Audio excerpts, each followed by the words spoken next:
हाल ही में किस देश ने समलैंगिक विवाह को वैध घोषित किया है? Option A Estonia, option B Ireland, option C Romania, option D Bulgaria. उत्तर ए समावेशिता और समानता की दिशा में एक महत्वपूर्ण प्रगति में एस्टोनिया की संसद ने समलैंगिक विवाह को वैध बनाने वाला एक अभूतपूर्व कानून पारित किया है, जिससे यह ऐसा करने वाला पहला पूर्व सोवियत देश बन गया है। यह प्रगतिशील कदम नागरिकों के अधिकारों को पहचानने और उनकी रक्षा के प्रति देश की प्रतिबद्धता को दर्शाता है। GAED संबंधित है। ऑप्शन ए ड्रोन के निर्यात के लिए सामान्य प्राधिकरण से, कृषि के निगरानी पोर्टल से, ऑप्शन सी नासा का उपग्रह, ऑप्शन डी कोरोना वैक्सीन। विश्लेषण, इसका उत्तर ए सही है। विदेश व्यापार महानिदेशालय DGFT ने हाल ही में भारत से drone UAV unmanned aerial vehicle के निर्यात को नियंत्रित करने वाली नीति में महत्वपूर्ण बदलाव लागू किए हैं। नागरिक उपयोग के लिए उच्च तकनीकी वाली वस्तुओं के निर्यात को बढ़ावा देने के उद्देश्य से DGFT ने ड्रोन निर्यात के नियम को सरल और उदार बनाया है। बता दें कि पहले ड्रोन स्कोमेट सूची की प्रतिबंधात्मक श्रेणी 5B के अंतर्गत आते थे, जो नागरिक और सैन्य दोनों अनुप्रयोगों में दोहरे उपयोग की क्षमता वाली वस्तुओं को नियंत्रित करता है। इससे निर्यातकों को स्कोमेट लाइसेंस प्राप्त करने की आवश्यकता है। ड्रोन के निर्यात के लिए सामान्य प्राधिकरण GAED इन चुनौतियों का समाधान करने के लिए DGFT ने ड्रोन के निर्यातक के लिए सामान्य प्राधिकरण GAED की शुरुआत की है। विशिष्ट मानदंडों को पूरा करने वाले ड्रोन अब इस प्राधिकरण के लिए पात्र हैं, जिससे निर्यात प्रक्रिया सरल हो गई है। मानदंडों में ड्रोन के लिए 25 किलोमीटर के बराबर या उससे कम की सीमा गामा 25 किलोग्राम से अधिक का पेलोड, सॉफ्टवेयर और प्रौद्योगिकी को छोड़कर और नागरिक उपयोग के लिए ड्रोन के उपयोग शामिल हैं। अगला प्रश्न, जोहा चावल का संबंध किस राज्य से है? Option Maharashtra, option B Karnataka, option C Bengal, option D Assam. Option D Assam. हाल ही में असम के जोवा चावल के बारे में एक रिसर्च में सामने आया है कि यह चावल मधुमेह को रोक सकता है और रक्त शर्करा के स्तर को कम करने में बहुत प्रभावी है। Institute of advance study in science and technology IASST द्वारा किए गए एक शोध के बाद यह खुलासा हुआ है। बता दें कि IASST भारत सरकार के विज्ञान और प्रौद्योगिकी विभाग का एक स्वायत्त संस्थान है। शोध में पाया गया कि जोआ चावल में दो असंतृप्त फैटी एसिड होते हैं, लिनोलिक एसिड ओमेगा 6 और लिनोलेनिक ओमेगा 3 एसिड। ये दोनों शारीरिक स्थितियों को बनाए रखने में मदद करते हैं। गौरतलब है कि ओमेगा 3 फैटी एसिड कई चयापचय रोगों जैसे मधुमेह, हृदय रोग और कैंसर से बचाता है। असम में जोआ चावल के विभिन्न पारंपरिक प्रकार उपलब्ध हैं। इसमें शामिल है कोला जोआ, बोगा जोआ, रामपाल जोआ, कौन जोआ, मानिकी मोदरी जोआ, केतकी जोआ, तुलसी जोआ, गोविंदा तुलसी जोआ और घुगली जोआ।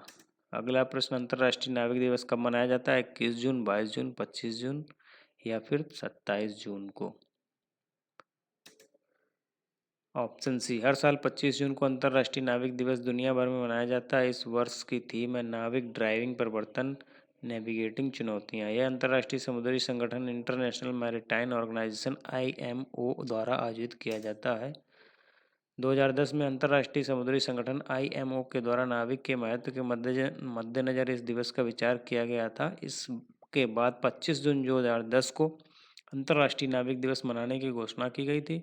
इस दिवस का उद्देश्य नाविकों का विश्व अर्थव्यवस्था में योगदान का प्रचार प्रसार करना और लोगों को नाविक के प्रति जागरूक करना है। अगला प्रश्न, हेलियोपोलिस स्मारक कहाँ स्थित है? जॉर्डन, इराक, मिस्र, ईरान। उत्तर सी, मिस्र के काहिरा में स्थित हेलियोपोलिस पोर्ट ट्योफिक स्मारक प्रथम विश्व युद्ध के दौरान मिस्र और फिलिस्तीन में लड़ने वाले भारतीय सैनिकों की वीरता और बलिदान के लिए जाना जाता है। हेलियोपोलिस स्मारक के बारे में। हेलियोपोलिक स्मारक लगभग 3727 भारतीय सैनिकों के नाम है जिन्होंने प्रथम विश्व युद्ध के दौरान मिस्र और फिलिस्तीन के थिएटरों में बहादुरी से लड़ाई लड़ी थी। ये शांति के लिए उनकी बहादुरी और समर्पण के प्रमाण के रूप में प्रसिद्ध है। यह मूल रूप से पोर्ट ट्योफिक स्मारक था जिसका अनावरण 1926 में किया गया था। हालांकि 1967 के इजरायली मिस्र युद्ध के कारण पीछे हटने वाले मिस्र के सैनिकों द्वारा स्मारक को नष्ट कर दिया गया था। इसके स्थान पर 1980 में हेलियोपोलिस कॉमनवेल्थ फॉर ग्रेव्स कब्रिस्तान में एक नया स्मारक बनाया गया जिससे यह सुनिश्चित किया गया कि शहीद हुए भारतीय सैनिकों के नाम कभी नहीं भुलाए जाएंगे। अगला प्रश्न, विश्व का सबसे बड़ा रामायण मंदिर कहाँ बनाया जाएगा? उत्तर प्रदेश, मध्य प्रदेश, बिहार, महाराष्ट्र। Option C Bihar. दुनिया के सबसे बड़े विराट रामायण मंदिर का निर्माण बिहार में किया जा रहा है। यह मंदिर बिहार के पूर्वी चंपारण जिले में बनाया जा रहा है। बिहार का यह रामायण मंदिर कंबोडिया में 12वीं शताब्दी के अंकोरवाट मंदिर परिसर से भी ऊंचा होगा। मंदिर के निर्माण की अनुमानित लागत 500 करोड़ रुपए है। 2025 के अंत तक 3 मंजिला विराट रामायण मंदिर का निर्माण कार्य पूरा होने की उम्मीद है। रामायण मंदिर में 12 गुंबद होंगे। इसके परिसर में विवाह हॉल और गेस्ट हाउस के साथ विभिन्न देवी देवताओं के लिए लगभग 22 गर्भगृह भी होंगे। इसमें 33 फीट ऊंचा काले ग्रेनाइट का शिवलिंग भी होगा जिसका वजन करीब 200 टन होगा। यह शिवलिंग तमिलनाडु में चेन्नई के पास महाबलीपुरम में बनाया जा रहा है। यह शिवलिंग दुनिया का सबसे बड़ा शिवलिंग होगा जो 2025 में महाशिवरात्रि तक पूरा हो जाएगा। अगला प्रश्न, अटलस पर्वत श्रृंखला निम्नलिखित किस महाद्वीप में स्थित है? अफ्रीका, उत्तरी अमेरिका, यूरोप, एशिया। इसका ऑप्शन बी सही है। ऑप्शन है एटलस पर्वत पश्चिमोत्तर अफ्रीका में 2000 किलोमीटर से अधिक की पर्वत श्रृंखला है। इस पर्वत श्रृंखला की सबसे ऊंची चोटी माउंट टैबकल है। दुनिया के अन्य महत्वपूर्ण पर्वत श्रृंखलाएं हैं एंडीज दक्षिण अमेरिका, रॉकी उत्तरी अमेरिका, ग्रेट डिवाइडिंग रेंज पूर्वी ऑस्ट्रेलिया, काकेशस यूरोप, आल्प्स पर्वत श्रेणी यूरोप। एटलस के बारे में कुछ महत्वपूर्ण तथ्य इस प्रकार हैं। स्थिति इसकी एटलस पर्वत अल्जीरिया, ट्यूनीसिया व मोरक्को में स्थित है। प्रकार, एटलस पर्वत नवीन वलित पर्वत का एक प्रकार है। निर्माण, एटलस पर्वत का निर्माण यूरेशिया प्लेट और अफ्रीकन प्लेट के अभिसरण से हुआ है। धात्विक खनिज, मेटेलिक मिनरल्स एटलस पर्वत पर लौह अयस्क, आयरन, तांबा, सीसा, जस्ता, चांदी व सोना जैसे बहुमूल्य धातुएं पाई जाती हैं। अगला प्रश्न, ब्रेल लिपि कितने बिंदुओं पर आधारित होती है? 5 बिंदुओं पर, 6 बिंदुओं पर, 7 बिंदुओं पर, 8 बिंदुओं पर। उत्तर बी। ब्रेल लिपि नेत्रहीन व्यक्तियों द्वारा और उनके लिए उपयोग की जाने वाली लेखन की एक स्वीकृत प्रणाली है। इसमें 63 वर्णों की एक संकेत लिपि है। हर एक वर्ण 6 स्थिति वाले मैट्रिक्स या कोष में व्यवस्थित 1 से 6 उभरे हुए बिंदुओं से बना होता है। इन ब्रेल अक्षरों को कागज पर लाइनों में उकेरा गया है और पांडुलिपि के ऊपर उंगलियों को हल्के से फिराकर पढ़ा जाता है। इस तरह इसका ऑप्शन सही होगा बी। इस लिपि का आविष्कार 1824 में लुई ब्रेल, जो 3 साल की उम्र में नेत्रहीन हो गए थे, ने किया था। बता दें कि लुई ब्रेल के जन्मदिन के उपलक्ष्य में विश्व ब्रेल दिवस प्रति वर्ष 4 जनवरी को मनाया जाता है। अगला प्रश्न, भारतीय संसद की कार्यवाही में शून्यकाल का अर्थ क्या है? जब विशेषाधिकार प्रस्ताव स्वीकृत होता है। ऑप्शन बी, प्रश्नकाल के ठीक पश्चात का काल, प्रश्नकाल के पूर्व का काल, या ऑप्शन डी, सत्र का प्रथम घंटा। प्रश्नकाल के ठीक पश्चात का काल, उत्तर बी। शून्यकाल को 1962 में संसद में पेश किया गया था। यह वह समय है जब संसद सदस्य सांसद तत्काल सार्वजनिक महत्व का मुद्दा उठा सकते हैं। यह प्रश्नकाल के तुरंत बाद होता है और तब तक चलता है जब तक कि दिन का एजेंडा नहीं लिया जाता है। दूसरे शब्दों में, प्रश्नकाल और कार्य सूची के बीच के समय को शून्यकाल के रूप में जाना जाता है। बता दें कि संसदीय प्रक्रिया में यह नवाचार भारत की देन है। अतिरिक्त जानकारी, संसदीय प्रक्रिया नियमों में प्रश्नकाल का उल्लेख नहीं है। संसदीय कार्यवाही का पहला 1 घंटा प्रश्नकाल के लिए निर्धारित होता है। वर्ष 1991 के बाद से प्रश्नकाल के प्रसारण के साथ प्रश्नकाल संसदीय कार्यप्रणाली का सबसे महत्वपूर्ण साधन बन गया है। अगला प्रश्न, कलसा बंदूरी परियोजना किस राज्य से संबंधित है? Number A Tamil Nadu, number B Kerala, option C Karnataka या फिर तेलंगाना। Option C Karnataka. कर्नाटक की पूर्व राज्य सरकार द्वारा शुरू की गई कलसा बंदूरी परियोजना हेतु निविदाओं को वन और पर्यावरण मंजूरी के अभाव के कारण कठिनाइयों का सामना करना पड़ सकता है। कलसा बंदूरी परियोजना, इस परियोजना का उद्देश्य कर्नाटक के सूखे जिले में पानी की आपूर्ति सुनिश्चित करना है। इसमें कर्नाटक के बेलगावी, धारवाड़, बागलकोट, गडक जिलों के पेयजल जरूरतों को पूरा करने के लिए महादई नदी से पानी को मोड़ना शामिल है। इस परियोजना का लक्ष्य महादई नदी की कलासा और बंदूरी धाराओं के खिलाफ बैराज बनाना है। हालांकि यह परियोजना पहली बार 1980 के दशक में शुरुआत में प्रस्तावित की गई थी, लेकिन कर्नाटक, गोवा और महाराष्ट्र के बीच विवाद के कारण यह पूरी नहीं हो पाई। अगला प्रश्न, लियाकत नेहरू समझौता किस वर्ष हुआ था? 1947, 1948, 1950, 1953। ऑप्शन सी, भारत और पाकिस्तान के बीच हुए लियाकत नेहरू समझौते को 73 साल पूरे हो गए हैं। लियाकत नेहरू समझौता 1950 में भारत के प्रधानमंत्री जवाहरलाल नेहरू और पाकिस्तान के प्रधानमंत्री लियाकत अली खां के बीच हस्ताक्षर किए गए थे। यह भारत और पाकिस्तान के बीच अल्पसंख्यकों और शरणार्थियों के अधिकारों को लेकर एक द्विपक्षीय संधि थी। इसका उद्देश्य विभाजन के बाद दोनों देशों में अल्पसंख्यकों के इलाज के लिए एक रूपरेखा प्रदान करना था, जिसके साथ बड़े पैमाने पर सांप्रदायिक दंगे हुए थे। नेहरू लियाकत समझौते को दिल्ली समझौता 1950 के नाम से भी जाना जाता है। गौरतलब है कि विभाजन के बाद 1950 के दौरान अनुमानित 10 लाख लोग विस्थापित हुए थे। इसकी क्या विशेषताएं थी? इस समझौते की लूट की गई संपत्ति को वापस किया जाना था, जबरन धर्मांतरण को मंजूरी नहीं दी गई, अल्पसंख्यक अधिकारों की पुष्टि की गई। अगला प्रश्न, पशुपतिनाथ मंदिर किस नदी के किनारे स्थित है? नंबर 1 कोसी नदी, option B Bagmati, option C Ganga, option D Yamuna. Option B सही है, बागमती। हाल ही में नेपाल के पशुपतिनाथ मंदिर में 100 किलोग्राम के आभूषण से 10 किलोग्राम सोना चोरी हो गया है। इसी वजह से भ्रष्टाचार विरोधी संस्था ने मंदिर परिसर को अपने कब्जे में ले लिया है। गौरतलब है कि पशुपतिनाथ मंदिर काठमांडू का सबसे पुराना हिंदू मंदिर है। पशुपतिनाथ मंदिर बागमती नदी के तट पर स्थित नेपाल में सबसे प्रतिष्ठित हिंदू मंदिर है। यहाँ मनाया जाने वाला सबसे महत्वपूर्ण त्यौहार शिवरात्रि है। दूसरा पवित्र अवसर तीज है, केवल हिंदू महिलाओं द्वारा मनाया जाने वाला त्यौहार, जब श्रद्धालु बड़ी संख्या में मंदिर में आते हैं। पशुपति बागमती आरती और इस तीर्थ स्थल पर सबसे आकर्षक अनुष्ठानों में से एक है। मंदिर को सबसे आश्चर्यजनक सजावट में से एक नंदी शिव के बैल की विशाल स्वर्ण प्रतिमा है। 1989 में यूनेस्को ने इस मंदिर परिसर को विश्व धरोहर स्थलों की सूची में शामिल किया था। अगला प्रश्न, रानी दुर्गावती का जन्म किस राजवंश में हुआ था? Option A Parmar, option B Khond, option C Chandel, option D Gond. Option C सही। हाल ही में प्रधानमंत्री ने मध्य प्रदेश में मुख्यमंत्री शिवराज सिंह चौहान द्वारा शुरू की गई 6 दिवसीय रानी दुर्गावती गौरव यात्रा का समापन किया। रानी दुर्गावती के बारे में इनका जन्म 1524 में महोबा के चंदेल राजवंश में हुआ था। चंदेलों को 11वीं शताब्दी के प्रसिद्ध खजुराहो मंदिर के निर्माण के लिए जाना जाता है।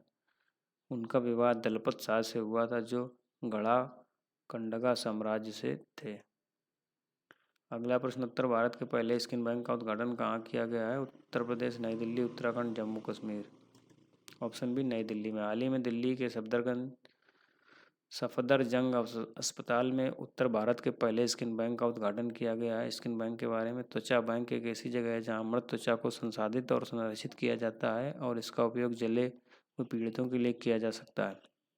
बता दें कि मृत्यु के 6 घंटे के भीतर त्वचा का दान किया जा सकता है। कोई भी व्यक्ति त्वचा दान कर सकता है और दाता की न्यूनतम आयु 18 वर्ष होनी चाहिए। 100 साल का व्यक्ति भी अपनी त्वचा दान कर सकता है। इसका इस्तेमाल इलाज के लिए किया जाएगा, लेकिन एड्स, हेपेटाइटिस बी और सी, यौन संचारित रोग, त्वचा कैंसर, सक्रिय त्वचा रोग और सेप्टिसिमिया से पीड़ित व्यक्तियों की त्वचा दान के लिए अयोग्य मानी जाती है। अगला प्रश्न, चोल साम्राज्य का संस्थापक कौन था? विजयालय, आदित्य प्रथम, option C Rajendra Chola, option D Rajaraja प्रथम।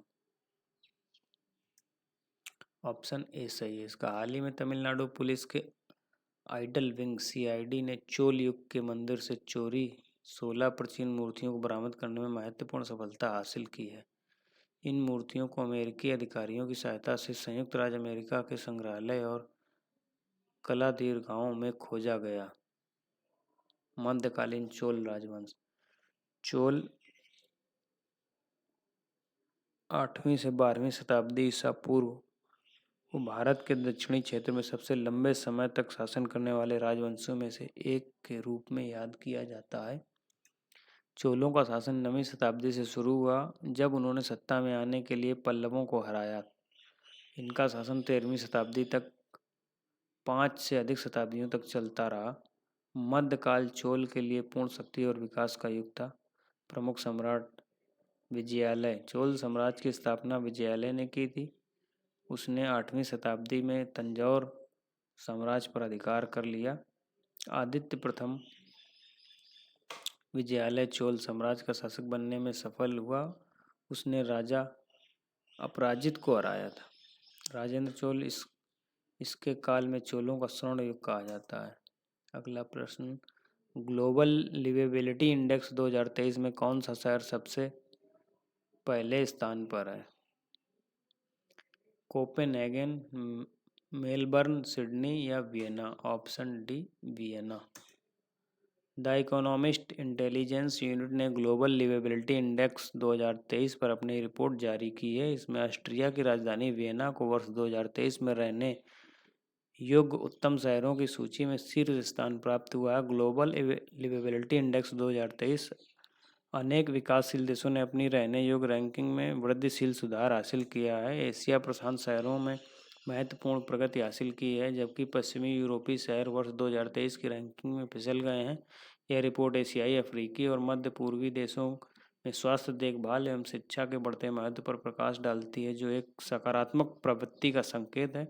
हालांकि यह विश्व के कुछ हिस्सों में नागरिक अशांति के कारण स्थिरता स्कोर में गिरावट को प्रदर्शित करती है। भारतीय शहर नई दिल्ली और मुंबई 141वें स्थान पर और चेन्नई 144वें स्थान पर है। इसके बाद अहमदाबाद और बेंगलुरु क्रमशः 147वें और 148वें स्थान पर आए। अगला प्रश्न है, राज्य मंत्रिपरिषद सामूहिक तौर पर किसके प्रति उत्तरदायी है? विधानसभा, मुख्यमंत्री, राज्यपाल या उपयुक्त में से एक से अधिक? ऑप्शन ए, भारतीय राज्य की मंत्रिपरिषद संयुक्त रूप से विधानसभा के प्रति उत्तरदायी होती है, इसलिए इसका ऑप्शन ए सही होगा। विधानसभा राज्य विधानमंडल के निचले सदन को संदर्भित करती है। प्रत्यक्ष चुनाव विधानसभा के सदस्यों को चुनने का तरीका है। भारत के संविधान के अनुच्छेद 168 से लेकर 212 तक में राज्यों के विधानमंडल के संबंध में उपबंध किए गए हैं। विधानसभा के सदस्य सीधे जनता द्वारा चुने जाते हैं। विधानसभा की सदस्यता की न्यूनतम आयु 25 वर्ष। विधानसभा के सदस्यों को 5 वर्ष की अवधि के लिए चुना जाता है।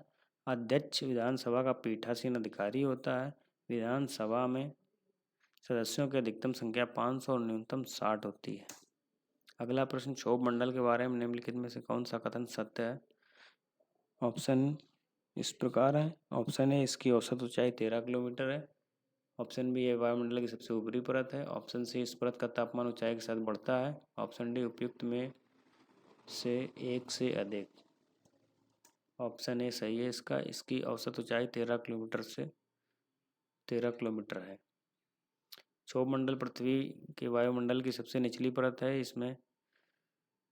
जिसमें इसके द्रव्यमान का लगभग 80% और जल वाष्प और एरोसोल का 99% हिस्सा होता है। क्षोभ मंडल का घनत्व तो इसके विशिष्ट विशेषताओं में से एक है। नाइट्रोजन और ऑक्सीजन के अतिरिक्त क्षोभ मंडल में कार्बन डाइऑक्साइड, जल वाष्प और कई अन्य कण होते हैं। क्षोभ मंडल वह जगह है जहाँ अधिकांश मौसमी गतिविधियाँ होती हैं। क्षोभ मंडल की मोटाई ध्रुवों पर सबसे कम और भूमध्य रेखा पर सबसे अधिक होती है। अन्य जानकारियाँ इस प्रकार हैं। समताप मंडल क्षोभ मंडल के ऊपर स्थित है। यह 50 किलोमीटर की ऊंचाई पर स्थित है। मध्य मंडल समताप मंडल और बाह्य वायुमंडल के बीच स्थित है और ये 80 किलोमीटर की ऊंचाई तक फैला है। बाह्य वायुमंडल 80 से 400 किलोमीटर के बीच स्थित है और यह वायुमंडल की सबसे ऊपरी परत है।